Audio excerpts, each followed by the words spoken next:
दोस्तों, कैसे हो? उम्मीद करता हूँ अच्छे होंगे। मैं भी अच्छा हूँ। आज का अगला पैराग्राफ मैं पढ़ने जा रहा हूँ, सुनिएगा। जानकी वर्गीकरण हेडिंग है। जब वर्गीकरण का आधार स्थल रूपों की उत्पत्ति की प्रक्रिया से संबंधित होता है तो उसे जानकी वर्गीकरण कहते हैं। उदाहरण के लिए ढाल को विवर्तनिक आपधनात्मकता, संचयनात्मकता आदि प्रकारों में रखा जा सकता है। घाटियों को अनुवर्तित, परिवर्तित, प्रत्यानुवर्तित, अनुवानुवर्तित, आक्रामिक आदि प्रक्रमों में विभाजित किया जा सकता है। पर्वत के वलित और अवरोधित, गुब्दाकार, संग्रहित, अवशिष्ट आदि प्रकार हो सकते हैं। एकांकी स्तर रूपों के अलावा उनको सामूहिक रूप से भी वर्गीकृत किया जाता है, जैसे कि तरुणापूर्णा तथा जीर्ण स्थल रूपों अथवा एक चक्रीय, बहुचक्रीय, अनवृत्त,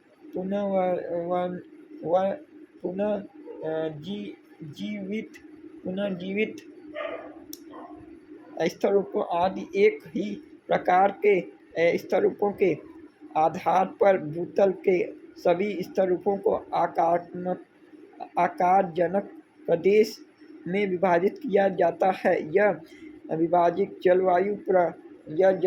जलवायु प्रकारों के आधार पर किया जाता है, क्योंकि यह विश्वास किया जाता है कि प्रत्येक जलवायु प्रकार में अपने ढंग की अपेक्षा अपरदन आदि की दशाएं होती हैं, जिनके द्वारा विशेष प्रकार के स्तर रूपों का विन्यास होता है। इस प्रकार का जलवायु प्रदेश के स्थल रूपों द्वारा दूसरे जलवायु प्रदेश से इतने भिन्न हो अवस्था होते हैं कि उनको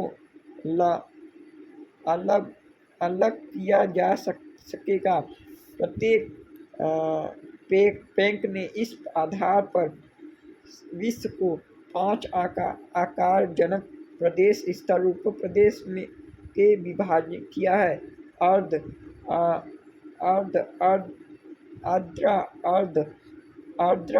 शुष्क, अर्ध शुष्क तथा हिमानी आकारजनक प्रदेश। 1950 में यल.सी. पेल्टियर ने 9 आकारजनक प्रदेशों का अभिनिर्धारण किया है। यस इभानी, परिहिमानी, त्रि, सरिता, सेल्वा, मॉडरेट, सवाना, आर्द्र, शुष्क तथा शुष्क आकारजनक प्रदेश। और तीसरा स्तर रूपों का विकास, स्तर रूपों का व्याख्या हेडिंग है। स्तर रूपों की आकृतिक विशेषताओं के वितरण एवं उनके वर्गीकरण से प्राप्त सूचकाओं एवं जानकी के आधार विभिन्न प्रकार के स्तर रूपों के उद्भव एवं विकास की प्रक्रियाओं एवं प्रवावस्थाओं की तर्क संगत व्याख्या की जाती है।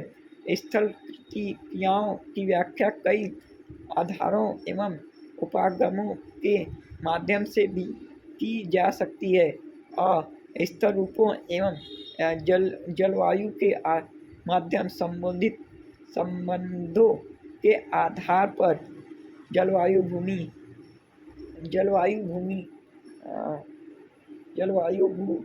भू आकृति विज्ञान, उपागम तथा स्तर रूपों एवं भूमिकी संरचना या शैल प्रकारों के माध्यम संबंधों के आधार पर संरक्षण रूप, उपागम अथवा ऐतिहासिक परिवेशन के आधार पर कालानुक्रम एवं ऐतिहासिक आगम तथा द स्थल रूपों एवं प्रक्रमों के माध्यम संबंधों के आधार पर प्रक्रम रूप उपागम संरचना रूप उपागम हेडिंग संरचनात्मक भू आकृतिक विज्ञान की एक इस आधारभूत अवधारणा पर आधारित है कि भौमिकीय संरचना स्थल रूपों की उत्पत्ति एवं विकास में एक प्रभावित नियंत्रित कारक होती है। इस तरह एकांकी स्थल रूपों यथा पहाड़ी ढाल कागर कागर घाटी पार्श्वर टारा आदि एवं सामान्य स्थल रूपों या स्थल रूप समूह यथा काष्ठ स्थलकृति के विकास में भौमिकीय संरचना तथा शरीरीय विशेषताओं के प्रभाव का अध्ययन किया जाता है। जलवायु स्थल रूपों उपागम जलवायु भू आकृतिक विज्ञान की इस मौलिक अवस्थाओं पर आधारित है कि विभिन्न जलवायु प्रकारों में विभिन्न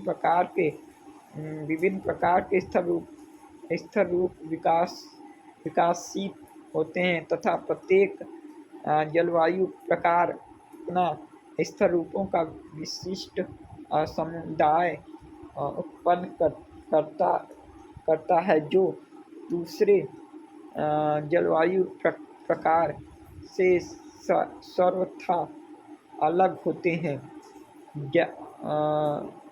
ज्ञातव्य यह है कि जलवायु भू आकृतिक प्रक्रम जो स्थल रूपों की निम्नलिखित करते हैं की प्रक्रिया एवं प्रकार को निर्धारित करती है और भू आकृतिक प्रकारों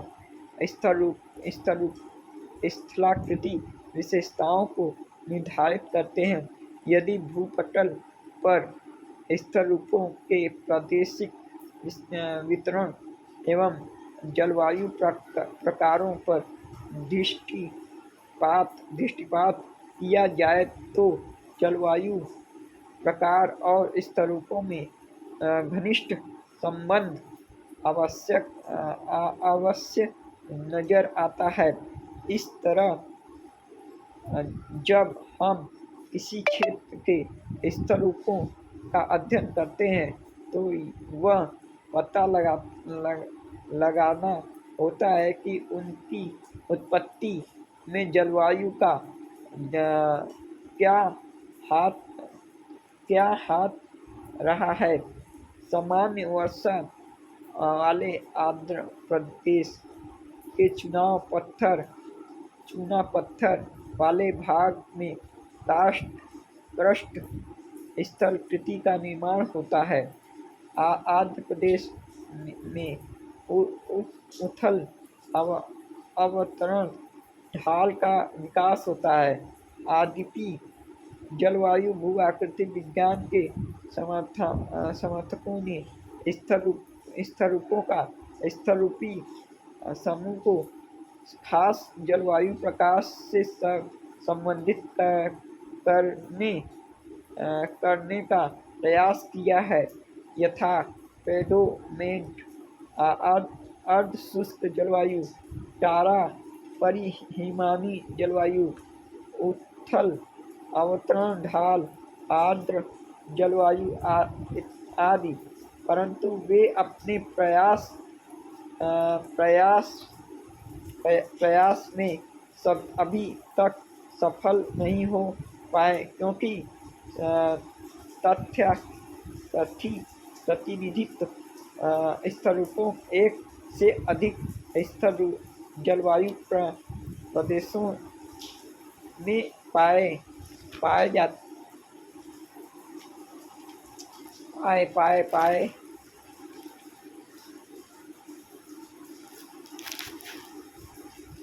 पाए जाते हैं। उदाहरण के लिए टारा उष्णकटिबंधीय जलवायु से लेकर परिहिमानी जलवायु तक पाए जाते हैं। पेडीमेंट परिहिमानी तथा हिमानी जलवायु को छोड़कर प्राप्त सभी प्रकार की जलवायु में पाए गए हैं। ठीक।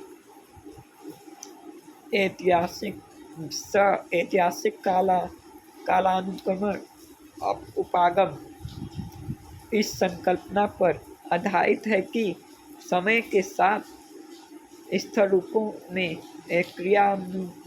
क्रियानुगत परिवर्तन होता है। इसके अलावा इस उपागम के अन्य आधार एकरूपतावाद का नियम तथा वर्तमान भूतकाल की कुंजी पृथ्वी के इतिहास की चक्रीय प्रक्रिया पुनर्लिखी हस्तलिखित की संकल्पना तथा डेविस की स्थल रूपों के चक्रीय विकास का मॉडल आदि। स्थल रूपों की व्याख्या डेविस एवं प्रतिपादित तरुणाकोण एवं तथा जीवन विकासित अवस्थाओं के संदर्भ में की जाती है। इस उपागम का मुख्य उद्देश्य किसी प्रदेश के अनाच्छादे के कालानुक्रमिक इतिहास की पुनर्रचना करना होता है। इससे अनाच्छादन कालक्रम कहते हैं। इस उपागम के तहत किसी प्रदेश की आपादन सतहों की पहचान करना, उनका तिथि निर्धारण करना तथा व्याख्या करना भी सहमति होता है। इस उपागम की कई कमियां इनका उल्लेख आगे किए गए हैं। इसी के साथ में ये अगला पैराग्राफ बाद में पढ़ूंगा दोस्तों।